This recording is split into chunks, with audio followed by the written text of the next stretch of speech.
యాదాద్రి భువనగిరి జిల్లా చౌటుప్పల్ మున్సిపాలిటీ కేంద్రంలోని అంబిటస్ స్కూల్కు ఎలాంటి పర్మిషన్లు లేవని ఎస్ఎఫ్ఐ నాయకులు పాఠశాల ముందు ధర్నా చేశారు. ఎలాంటి అనుమతులు లేకుండా పాఠశాల నడపడంతో పాటు అధిక ధరలకు నిబంధనలకు విరుద్ధంగా పాఠ్యపుస్తకాలను యాజమాన్యం విక్రయిస్తున్నారని ఆరోపించారు.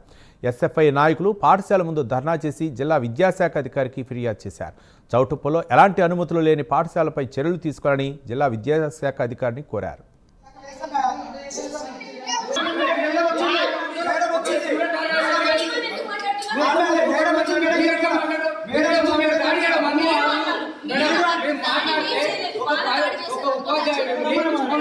చౌటుప్పల్ మండలంలో ఉన్నటువంటి అంబిటాస్ పాఠశాలలో అక్రమంగా పాఠ్య పుస్తకాలు అమ్ముతున్నారని చెప్పేసి ఎస్ఎఫ్ఐ విద్యార్థి సంఘంగా వచ్చి బుక్స్ పట్టుకోవడం జరిగింది.